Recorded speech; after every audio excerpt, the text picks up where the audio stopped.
Non, non, non, non. Si ils ont filmé, ils ne vont pas le publier. Non. Vous avez ma parole. C'est tout simplement pour me protéger.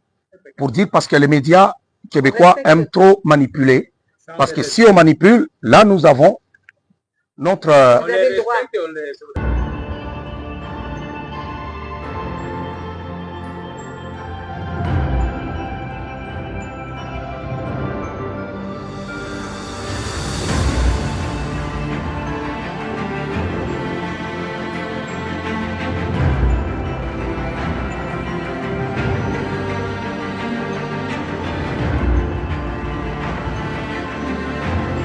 Après avoir subi toute cette persécution, des humiliations pendant 4 ans, des persécutions, d'humiliations, et je ne souhaiterais jamais à personne, même à mon pire ennemi, ce que j'ai vécu pendant 4 années à Québec. Vous avez dit que vous avez fui l'injustice, parce qu'il y en a plusieurs qui ont dit que vous avez fui la justice, et vous vous rectifiez en disant non, j'ai fui l'injustice.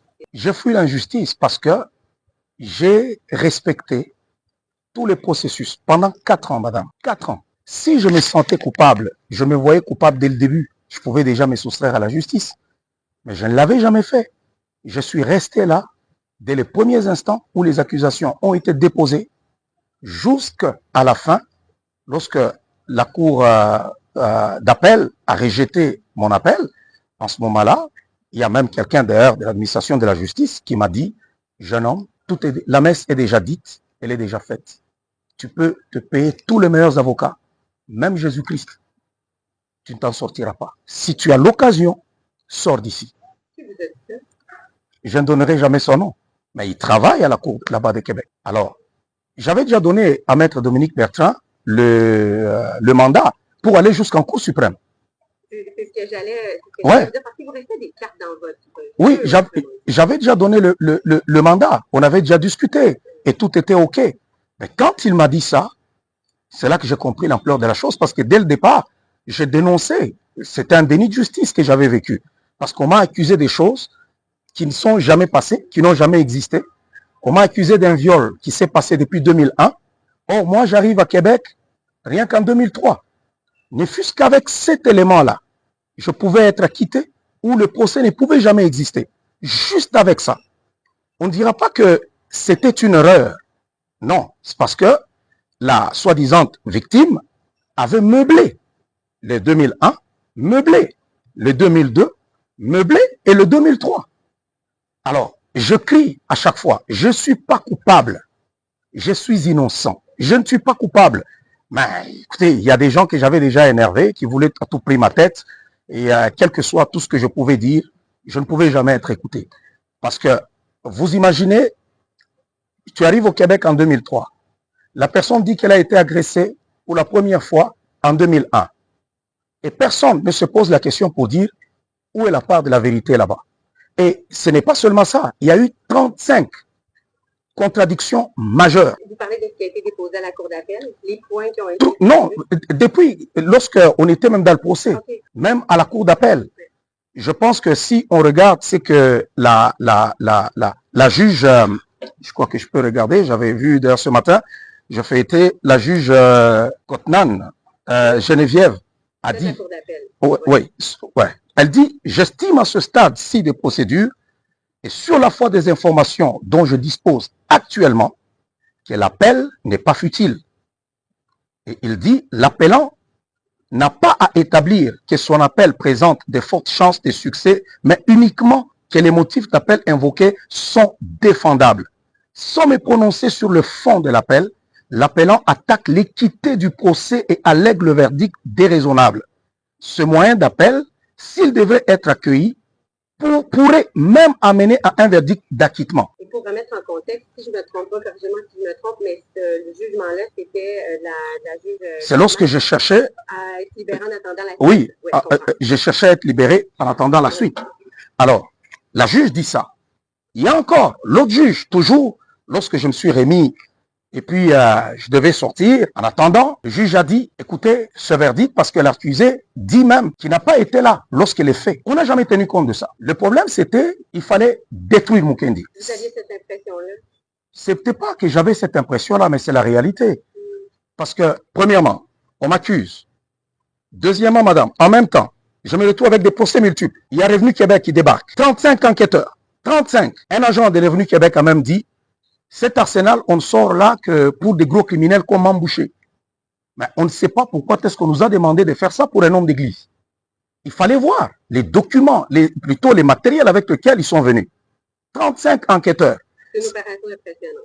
Oui, mais ça a débouché sur quoi? Sur zéro. Sur zéro. On m'a pris mes enfants. Si mon crime avait été un viol, pourquoi me prendre mes enfants? Si mon crime avait été un viol, pourquoi m'accuser, saisir mes comptes? Vous voulez que je me défende, mais en même temps, vous saisissez mes comptes. Vous prenez ma maison, vous prenez mes biens, vous les vendez aux enchères. Et ils sont allés chez moi à la maison. Ma femme l'a témoigné, l'a dit, devant la cour pénale et devant le tribunal de l'enfant. Les enquêteurs qui sont arrivés à la maison, après m'avoir arrêté, ils ont dit à ma femme, il faut que tu dises qu'il te bat. Monsieur te bat. Ma femme dit non, il ne m'a jamais battu. Il dit non, il faut que tu témoignes qu'il te bat. Ma femme dit non, je ne peux pas témoigner sur des faits qui n'existent pas. Ils ont pris les enfants. Ils étaient entre la porte et là où il était le salon pour l'intimider, pour dire si tu ne témoignes pas, nous on part avec les enfants. Et ma femme dit je ne vais pas témoigner. Et ils ont pris les enfants, ils sont partis avec. Et j'ai été encore en guerre avec la DPJ qui voulait me prendre les enfants jusqu'à leur majorité. Et en ce moment-là, je me suis retrouvé avec un procès qui a été le plus long de toute l'histoire de Québec. Il n'y a jamais eu un procès aussi long au tribunal de l'enfance de Québec. Je sens quand vous parlez, ça vient quand même vous chercher encore. On a souvent entendu le pasteur dans vos vidéos. J'ai envie d'entendre l'homme derrière. Comment vous vous êtes senti à ce moment-là? On sent que ça vient vous chercher encore. Tu te sens persécuté, abandonné, parce que j'irai me plaindre où? Je suis un étranger, je suis sur une terre étrangère. Je n'avais pas le droit de montrer que j'ai quand même de l'argent. Non. Il a de l'argent, c'est un voleur, il détourne. Et pourtant, je suis un pasteur évangélique. Il y a des églises évangéliques partout au Canada, et même au Québec.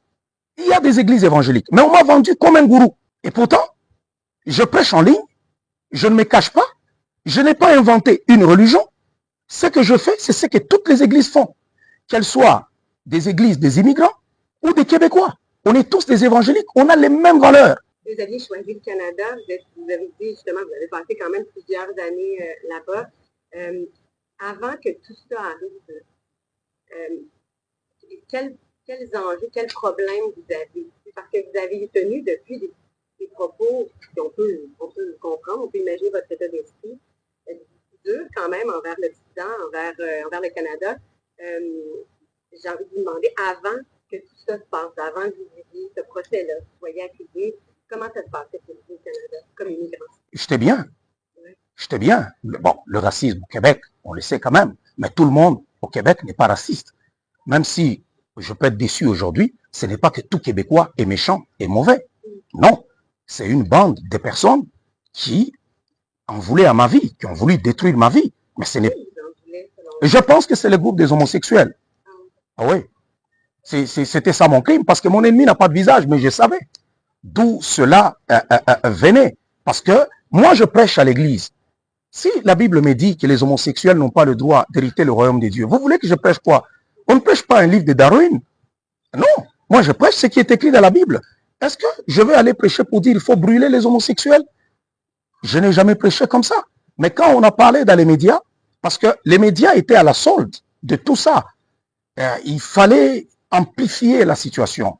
On était là avec les médias, ils étaient là en train de manipuler l'opinion. Parce que c'était la guerre de l'opinion. Il fallait préparer déjà les gens à une lourde sentence. Alors il fallait que l'opinion l'accepte. Alors pour que l'opinion l'accepte, il fallait me vendre comme un monstre. Alors voilà le monstre. Il prend l'argent des fidèles, c'est un gourou. C'est un misogyne. Il ne respecte pas les femmes, il n'aime pas les femmes. C'est un violeur. Alors, toutes les choses que la société québécoise réprouve, on m'a collé sur le dos. Alors, personne n'était à la recherche de la vérité. Non. Pourquoi vous n'avez pas témoigné lors de votre procès? Parce que les dés étaient déjà pliés. Non, écoutez, madame, vous êtes dans le palais de justice. Vous avez là une personne qui s'est dit victime, qui ne sait plus témoigner, qui s'est contredit à tout bout de champ. Même Maître Dominique a dit au juge, c'est Emonde, Jean-François Aymon, oui. Oui, il lui a dit, monsieur le juge, suspendez la sentence. Parce que vous avez été présent, vous avez assisté à ce procès. C'était de la comédie, c'était du n'importe quoi. C'était du n'importe quoi. Mais c'est à la fin que j'ai compris que même un fou qui viendrait témoigner que M. Mukendi m'a agressé, on allait l'écouter. Je croyais en la justice québécoise. Moi je croyais. C'est pourquoi, vous savez, madame, je dépensais beaucoup d'argent. Alors, beaucoup. Combien ça coûte? Oh, je pense que nous sommes dans les millions, là. Ah ouais. Ça monte vite. Ouais. Ça, juste avec la cour de justice, là, avec les jeunes, mes enfants, ça m'a coûté beaucoup d'argent. Ouais, parce qu'il y avait, oui, c'est ça, parce qu'il y avait le procès, il y avait, comme vous avez dit tantôt, il y a aussi Revenu Québec. Ouais, la protection de la jeunesse. J'ai protection de la jeunesse. J'ai là-bas au criminel. Et ça m'a coûté beaucoup, alors beaucoup d'argent. Mais vous voulez que je fasse quoi? Il fallait que je me défende. Je croyais en cette justice-là. Mais c'est à la fin que j'ai compris que c'était une comédie. Le point de bascule pour vous, ça a été quoi? Le point de bascule, c'est lorsque, en appel, on rejette mon appel. Ce qui ne pouvait jamais se faire. C'était impossible. Vous pensez que les... Vous l'avez dit tantôt, je veux juste vous ramener à ça parce que vous avez dit tantôt que si vous restez quand même des cartes pour faire valoir vos droits. Et la Cour d'appel, excusez-moi, pas la Cour d'appel, la Cour suprême, vous avez déjà donné le mandat à M. Bertrand, qui était quand même... Monsieur Pierre Dufour, qui était, qui travaillait, je ne sais pas, avec la police ou protection de l'enfance, tout ça, la journée où on m'a arrêté, a bien dit, monsieur Mukendi est une personne non grata ici. Il va dilapider tout son argent en se défendant devant la justice, devant les tribunaux. Et moi, je ne savais pas ce qui m'attendait. C'était la première fois, le premier jour, lorsqu'on m'a arrêté. Ça a été répété, même à ma femme. C'est une personne non grata. Madame, est-ce que vous réalisez que on est un couple, on est une famille. Si nous nous présentons devant la cour de jeunesse, nous devons avoir le même avocat. Nous, on nous a interdit même d'avoir le même avocat. Ça veut dire qu'ils étaient déjà préparés de nous séparer. On a donné un avocat à ma femme et moi, j'avais mon avocat. Alors, quand on allait au palais de justice, ma femme avait son avocat, moi, j'avais aussi mon avocat. Et les enfants avaient leur avocat. Or, on est un couple. On est une famille. Écoutez, Ça vous a été refusé. Carrément. Oui, carrément. Il y a des choses que j'ai vécues. Si je vous l'explique aujourd'hui, vous ne croirez pas que ça s'est passé au Québec. Vous croirez que vous êtes à Kandahar ou bien vous êtes en Afghanistan. C'est là que je dis, c'est un blasphème judiciaire. Ça n'aurait pas dû se faire ainsi, surtout sur une terre québécoise. Si c'était là, la situation dans laquelle vous vous retrouvez aujourd'hui, si c'était à refaire, est-ce qu'il y a des choses que vous feriez différemment pour vous permettre de rester au Canada? Moi, je n'ai rien à me reprocher. Non, mais je ne parle pas de reproche. En fait, oui, mais c'est dans votre procédure. Non, c'est à eux de se reprocher. Ah ouais. Pour que les citoyens se sentent en confiance. Parce qu'aujourd'hui, il y a beaucoup de gens qui n'ont pas confiance. Ça c'est certain. Je vous donne un exemple. Je pars. Lorsque je suis parti de Québec, automatiquement, ma femme qui est une personne sans problème, du jour au lendemain, elle se transforme. On est en train de la vendre maintenant dans l'opinion comme étant un démon, un monstre, une femme de ceci, agressive. Oh, on l'accuse, elle a intimidé. Elle a déjà intimidé qui? On a fait 4 ans devant les tribunaux. Elle n'a jamais intimidé la fausse victime. Elle l'a voyé au tribunal. Elle n'a jamais intimidé. On ne connaît ni son adresse, ni son numéro de téléphone. Lorsque je pars, on colle des accusations sur ma femme. Et en même temps, on va cueillir ma femme dans son lit à 1h du matin. Et on dit quoi? On manipule les médias. Les médias écrivent, Madame Mukendi a été appréhendée en train de fuir. Elle va fuir. Pourquoi? Elle est accusée de quoi? A-t-elle peur de quoi? Non. Les médias écrivent, ils salissent son image. On l'accuse de ceci. Et on lui ravit le passeport. Non seulement on lui a ravi le passeport, on l'interdit de quitter le district de Québec. Non mais écoutez, j'ai un fils... Oui, ça... Écoutez, si mon crime avait été un viol, pourquoi aller acculer ma femme? Si mon crime avait été un viol, pourquoi vouloir me ravir mes enfants jusqu'à leur majorité? Si mon crime avait été un viol, Pourquoi venir saisir mes comptes? J'étais au Québec, je n'avais pas le droit d'ouvrir un compte. Toutes les banques me rejetaient. Toutes les banques. Du jour au lendemain, mais sans raison. Non, ça n'a rien à voir avec Revenu Québec. Même ma femme, toutes les banques nous appelaient. Paf, on vous écrit la lettre, non, venez même prendre votre argent, nous on ne veut pas. Les autres, non, nous on ne veut pas. Mais écoutez, je vais payer mes factures comment? Nous fonctionnons aujourd'hui, tout est numérisé. Alors, vous bloquez tout, même à ma femme. Ça veut dire qu'il fallait nous asphyxier. Elle était même en affaire avec certaines personnes, tout ça. Ils attaquent partout. Partout elle est en affaire, on bloque les comptes.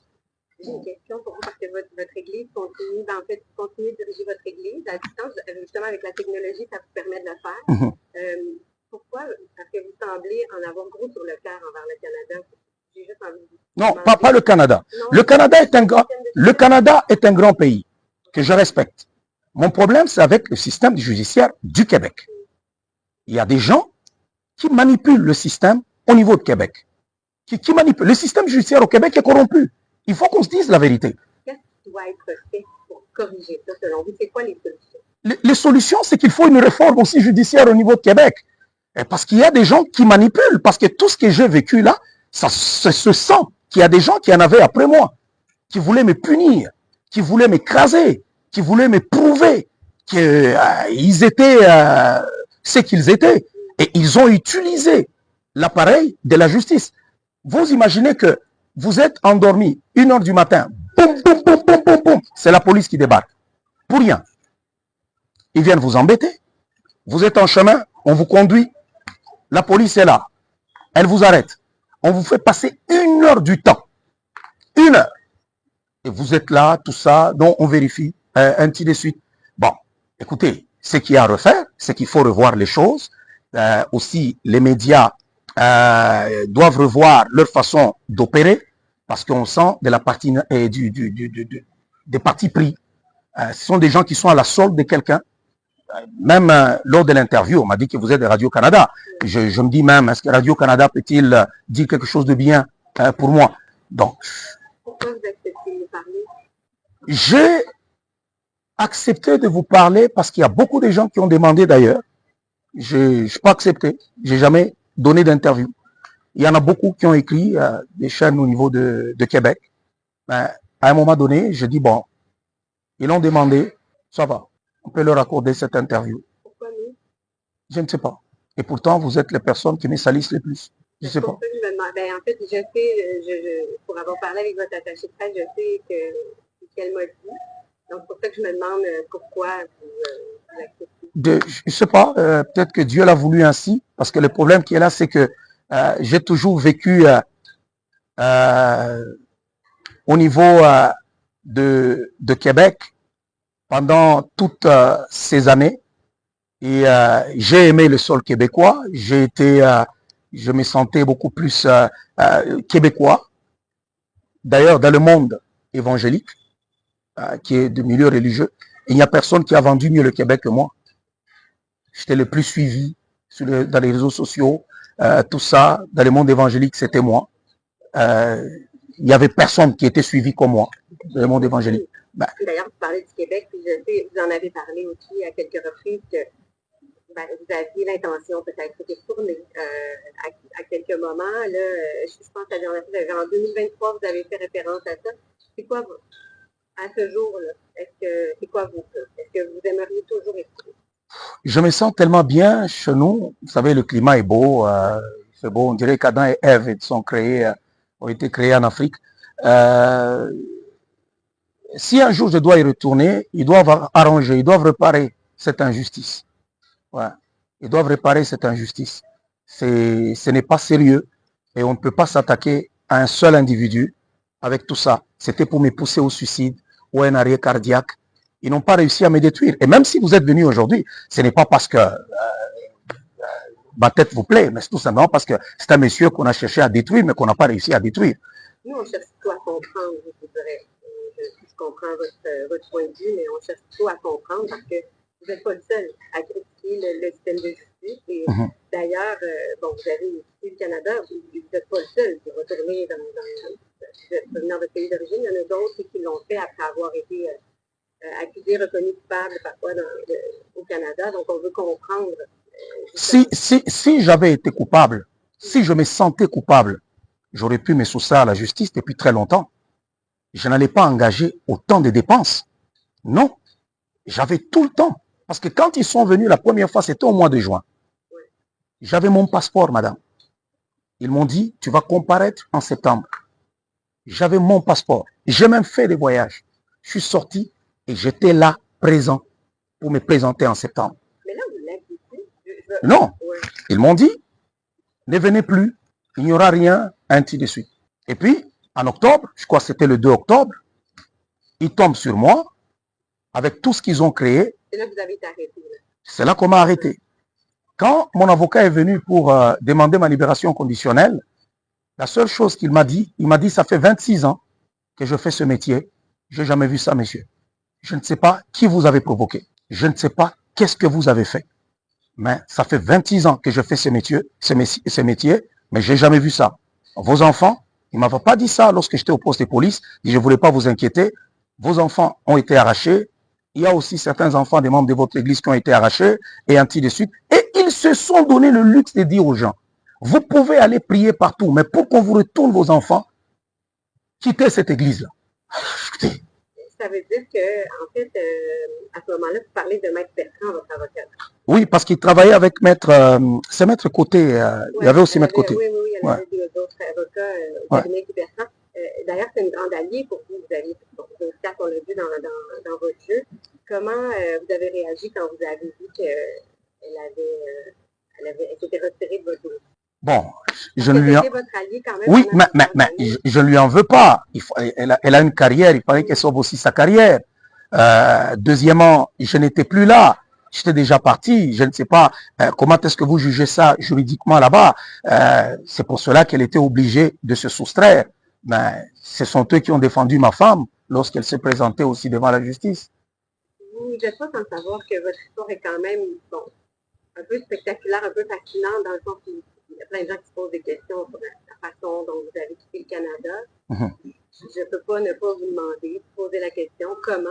J'écris mon livre qui va sortir sous peu et je pense que les gens auront toutes les lignes de comment j'ai quitté le Canada. Et, vous ne voulez pas nous le dire aujourd'hui? Non, je réserve ce scoop-là pour mon prochain bouquin où je vais écrire pour dénoncer tout ce qui s'est passé. Parce que si j'avais été coupable, j'allais affronter la justice. Ben, cette injustice, cette persécution dont j'ai été victime. Non.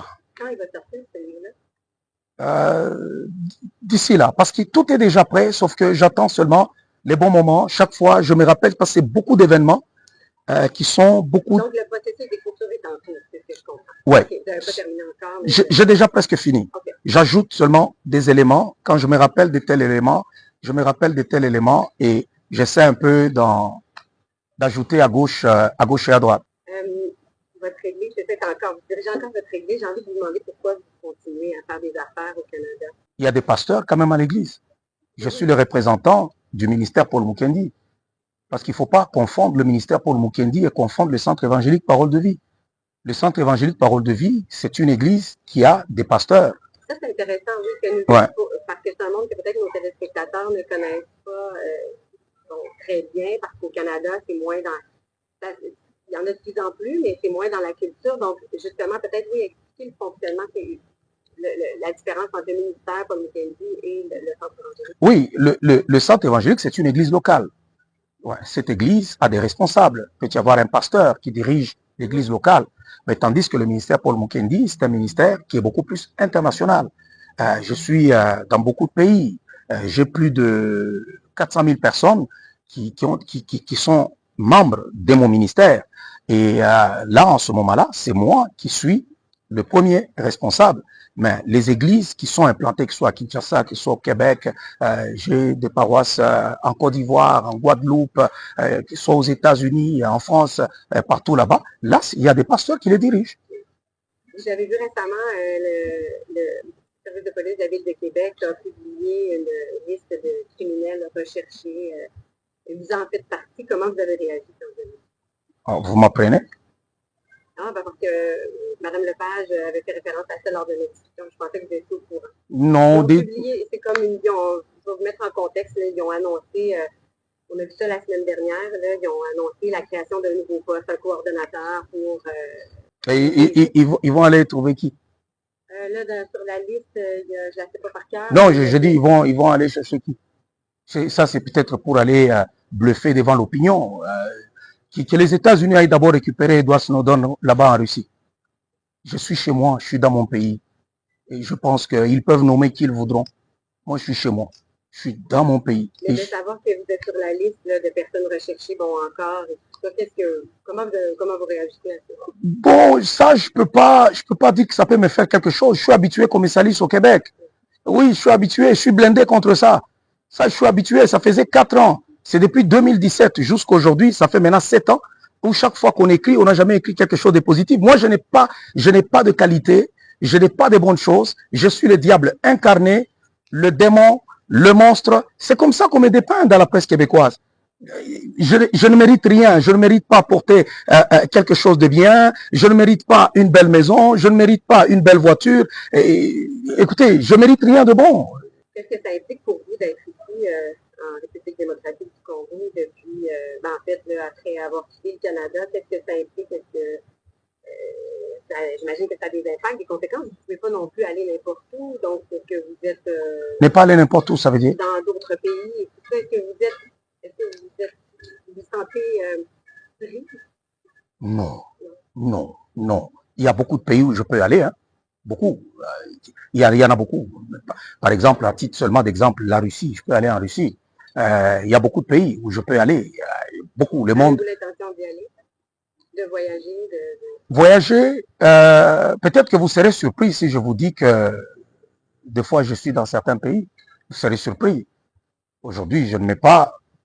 il y a certaines choses que les gens ne savent pas.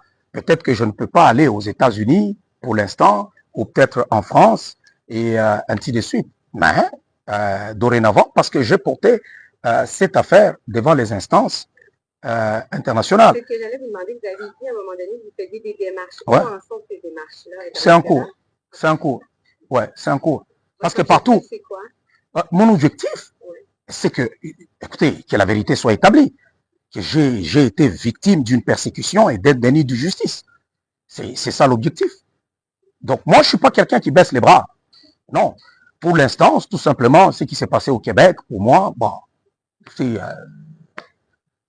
j'ai aimé le Québec, oui. Mais si le Québec ne m'aime pas, qu'est-ce que moi je dois faire? Je ne veux pas pleurer, tout ça. Le Québec, ce n'est pas le paradis. On peut vivre mieux ailleurs. D'ailleurs, je suis mieux ici que... Moins froid. Et il fait très beau, très belle température. Des fois, il fait très chaud. On est habitué aussi au froid pendant toutes ces années au Québec. C'est comme si, quand il fait un peu de température ici, on sent aussi un peu trop en chaleur. Mais sinon, pour moi, c'est parce qu'il y a des gens qui pensent que tout s'arrête au niveau de Québec. Non, tout ne s'arrête pas au niveau de Québec. La vie continue. Il y a beaucoup de personnes, et aujourd'hui il y a beaucoup de pays où on peut voyager, on peut aller, et je pense qu'il y a des conférences que je vais publier prochainement, vous allez les voir, vous allez les voir. Je vous remercie beaucoup, j'ai envie de vous demander, est-ce que vous aimeriez ajouter quelque chose? La seule chose que je voulais ajouter, c'est de dire tout simplement que les journalistes au Québec puissent faire le travail comme il le faut. Ouais. Quand on est journaliste, on a la déontologie journalistique. On ne peut pas faire ce travail-là, mais tout en étant à la solde de quelqu'un. C'est des vies. On ne peut pas chercher à détruire des vies. C'est pas des blagues. D'ailleurs, j'avais même écrit au juge François Edmond, lorsque je suis arrivé ici, je peux même vous donner les courriers que je lui avais envoyés. Et j'avais aussi écrit à Madame Sonia, dont on parle d'ailleurs, qui est plus âgée que moi. Parce que quand on me juge... Ouais, quand on me juge aujourd'hui, on juge Paul Mukendi d'aujourd'hui.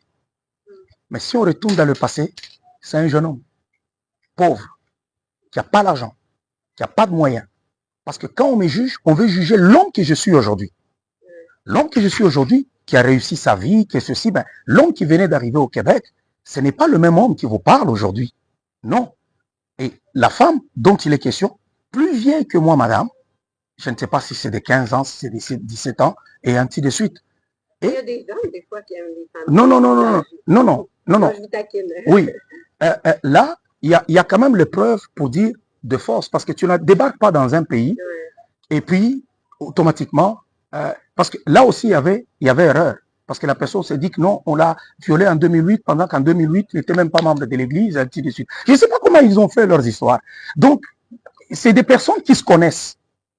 En fait, des personnes qui se connaissent, les deux. Et on a laissé à cette dame venir suivre tous les procès. Le premier, elle a suivi tous les jours, pendant qu'ils savaient qu'elle aussi devait avoir le procès. Mais ils l'ont laissé venir suivre le premier procès, tous les jours. Et puis après, bam, on introduit aussi son affaire.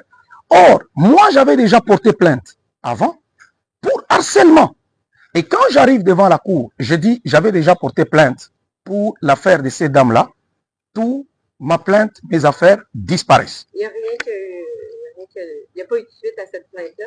Ça a disparu. Même la plainte à la police qu'on a déposée, ça a disparu. On appelle Madame Suzy Gagné, qui était dans le dossier. Suzy Gagné tombe dans un congé indéterminé. Elle tombe dans un congé indéterminé. Je vous explique ce qui s'est passé au Québec. Et tout est vérifiable. Congé indéterminé. On a commencé, pof, et puis après maintenant, non, on sort un petit papier, non, bon, monsieur avait déposé une affaire, mais... Ils n'ont pas transféré ça à quelqu'un d'autre? C'est compliqué, c'est pourri ce système, je vous dis. Quand ils sont après vous, ils sont forts. Ils sont très forts, tu n'y peux rien. Et si tu n'as pas de moyens, ils t'écrasent. Parce qu'à chaque fois que toi tu passes là, tu payes. Hein. Tu payes, c'est de l'argent. Vous aviez les moyens, puis malgré ça, c'était... Oui, écoutez, psychologiquement, c'est dur. Quand on vous ravit vos enfants, on vous prend vos enfants. Ça, c'est... souvent à ça, là, vos enfants et votre femme, cette intervention-là de la DPJ. Attaquez-moi. Si mon crime est un viol, attaquez-moi. Je suis prêt à subir n'importe quoi. Mais vous n'avez pas le droit d'aller attaquer mes enfants. Mais vouloir me les arracher jusqu'à leur majorité, quand même. Heureusement, la première juge, là, juge... Celle de la DPJ. Juge Côte. Ouais. Oh non. Ils ont été déboutés. La DPJ, là, elle les avait vraiment giflés, là. Il dit, depuis le départ, ils savaient que leur affaire ne tenait pas, mais ils se sont entêtés. C'est écrit dans le jugement. C'est écrit. Ils se sont entêtés. Pour dénoncer, pour dire, tu me savais depuis le départ que j'étais innocent. Ça, tu le savais. Mais tu es allé jusqu'au fond pour chercher à me détruire, à nuire à ma vie. Pourquoi? Pour quelle raison? Ils ne peuvent pas. Ils peuvent pas faire de retour. Ils savent ce qu'ils ont fait. Mais vous n'avez aucune réponse? Aucune réponse. Mais ça a été bien livré, là. Bien. Comment vous avez trouvé ça de ne pas avoir de réponse? Est-ce que vous attendiez à nous voir?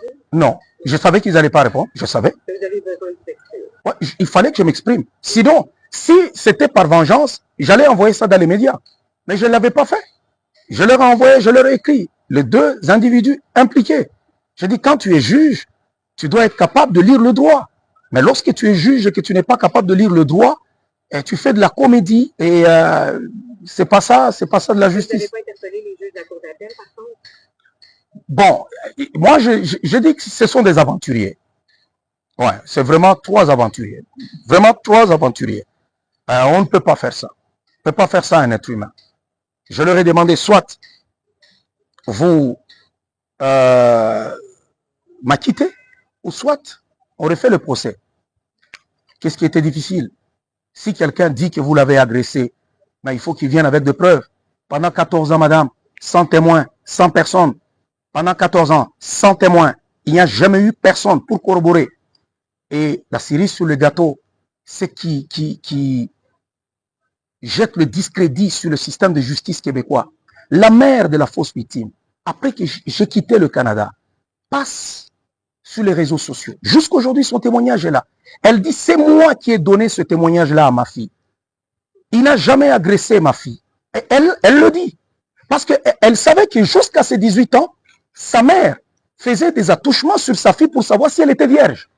Et elle le dit même, que ma fille était vierge. Mais oui, mais c'est partout, sur YouTube, sur les réseaux sociaux. Elle a dit, dans quel pays? Même au Congo, ici, tu serais interpellé. Mais non, personne, elle n'était pas inquiétée. Si moi j'avais fait du mal sur sa fille et que c'est elle qui venait à l'église en premier, pourquoi est-ce qu'on n'a pas fait témoigner même la mère? Pourquoi? Non, ils l'ont caché. Mais lorsqu'ils se sont chamaillés entre eux et qu'elle parlait maintenant à son public sur les réseaux sociaux, elle a tout déballé.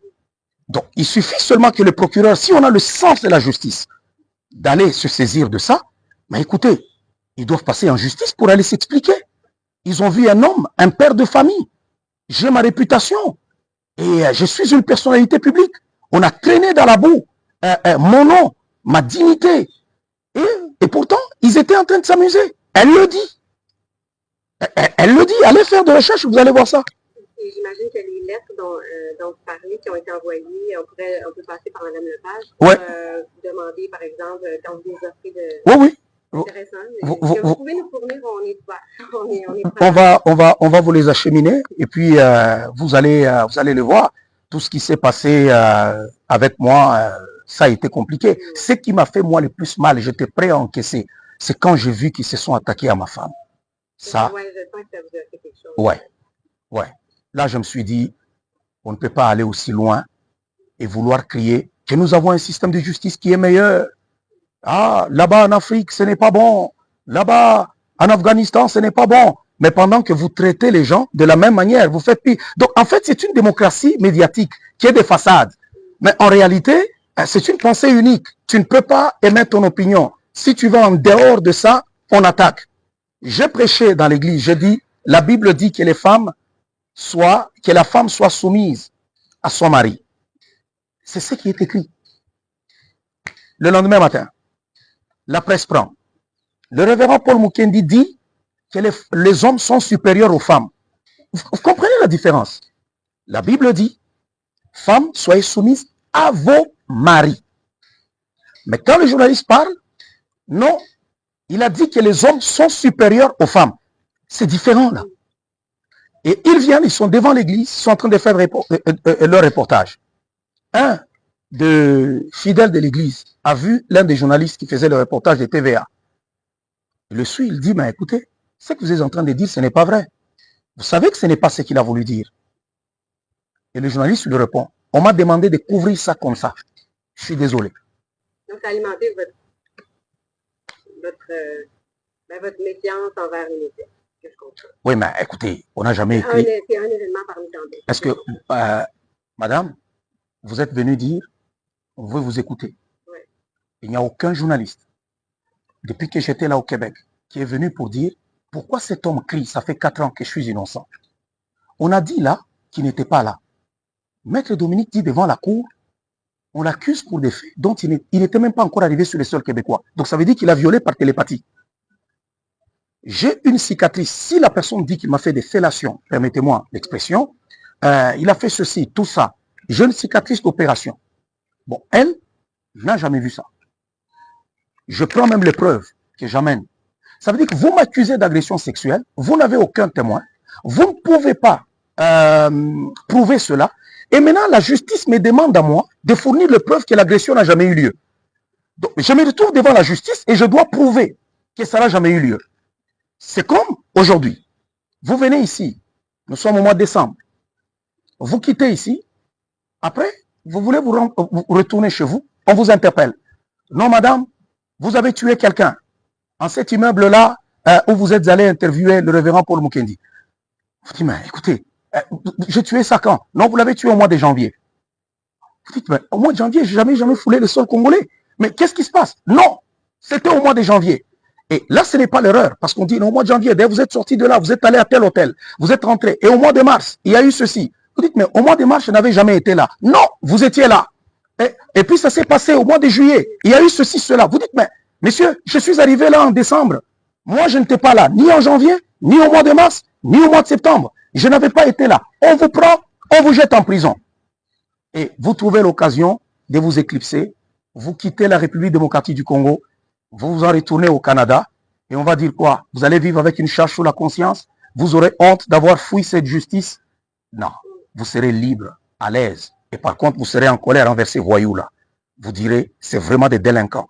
Pourquoi ils pouvaient m'accuser de telles choses? J'ai fourni toutes les preuves et même mes visas que je n'étais pas là en ce moment-là. l'immigration peut prouver quand est-ce que je suis entré au Canada. Je suis entré au Canada, pas en ce moment-là. Quand vous êtes rentré? Au Canada, je suis entré en 2002 et je n'étais pas à Québec, moi. Je n'étais pas à Québec. À Québec, je suis arrivé en 2003. Avant Québec, vous étiez à quel endroit?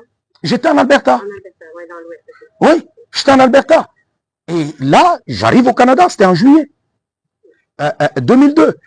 Et puis, au Québec, j'arrive là, on est peut-être juillet ou août 2003, que j'arrive là. Bon, quand vous avez une personne, ils vous logent chez eux, vous avez fait 2 mois et demi, et que la personne arrive, il dit, vous avez fait 3 ans. Et il commence à meubler les 3 ans. Et tu fournis, tu sors même tes bails quand tu arrives à Québec. Quand est-ce que tu as loué ta maison? Quand est-ce que tu as fait ceci? Ces gens-là refusent d'écouter. Ils refusent d'écouter. Et ils pensent que je vais vivre, j'aurais honte de quoi? Non, je suis fier d'être debout et je suis content d'être dans mon pays et d'être au milieu de miens. Je vous remercie beaucoup d'avoir pris le temps. Je vais vous demander à Martin. C'est vrai, je la regarderai sur le match centralisateur, mais pour les gens qui ont été dans ces procès, qui nous sont accusés, que vous dites à ces gens-là? Est-ce que vous leur dites quelque chose? Envoyez-vous un message à ces gens qui vont être sûrement, on va essayer de parler avec des personnes qui vous ont accusés. Qu'est-ce que vous les dites? Quel est le message pour ces personnes qui se considèrent victimes et qui parlent encore aujourd'hui contre vous et qui disent que vous êtes partis, que vous les avez revictimisés, etc. Ils ont, la première des choses, c'est qu'ils doivent comprendre qu'ils ont une conscience. C'est pas une comédie. Si on avait une justice sérieuse, ils seraient incarcérés au moment où nous parlons, parce qu'ils savent que c'est faux et archi faux. Et qu'est-ce que je peux leur dire? Je peux rien leur dire. C'est de dire tout simplement qu'ils ont une conscience et qu'un jour on se retrouvera devant Dieu si on ne se retrouve pas dans ce monde. Et pour vous, c'est clair, ces personnes ont toujours menti. Il y en a rien de vérité là. Si on met une personne en face de vous qui a presque l'âge de votre mère et on vous dit que vous l'avez violée, est-ce que c'est sérieux au moins?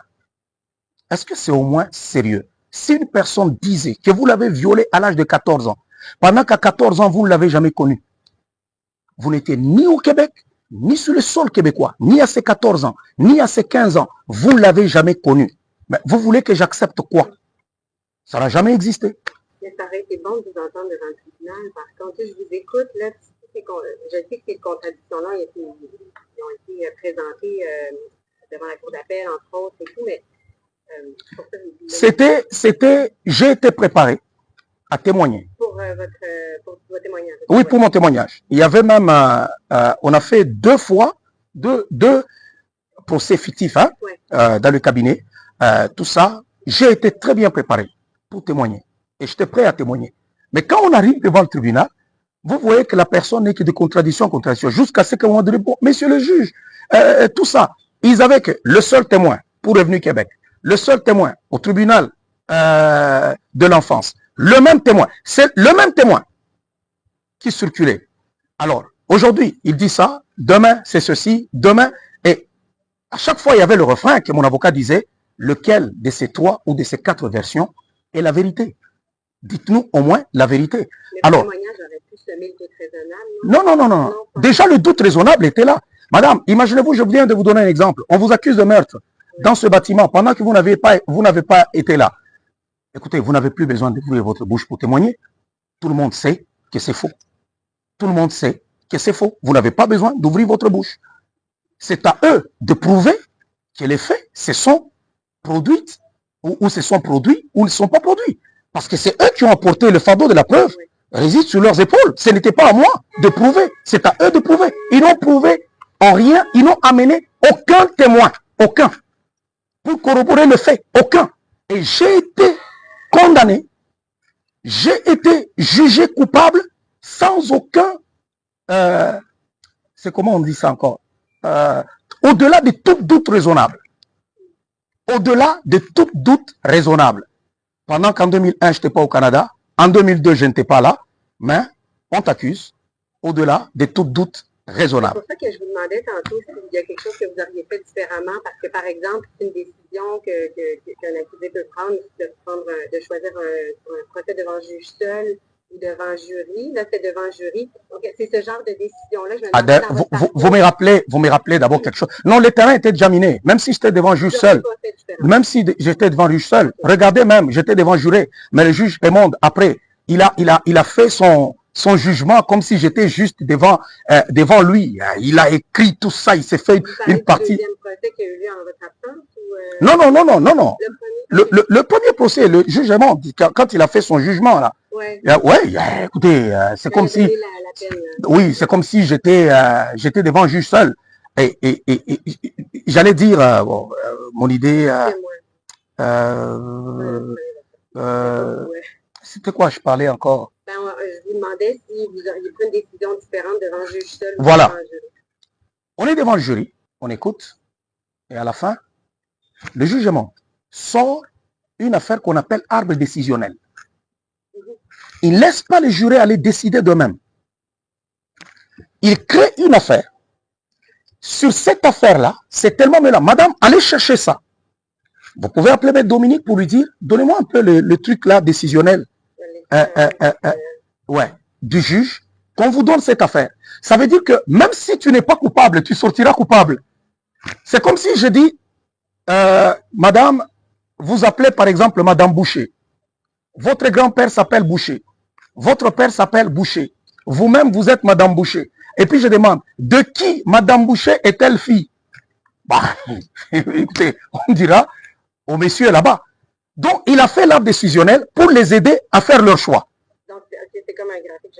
Oui, il a déjà tout tracé. Et ils doivent prendre des décisions sur base de ça. Écoutez, comment je pouvais m'en sortir? Comment? Et même à la fin, il y a beaucoup de jurés qui avaient désisté.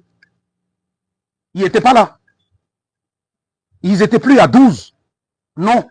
Je ne sais pas s'ils ils ont terminé à 9 ou je ne sais pas à combien.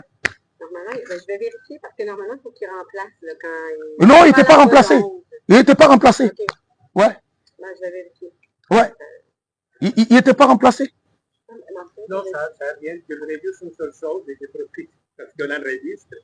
Pouvez-vous juste vous engager auprès de nous que mon collaborateur ne va pas utiliser ces vidéos avant qu'on rate l'entrevue parce que si l'entrevue circule au Canada avant que nous on la sorte, la seule chose, non.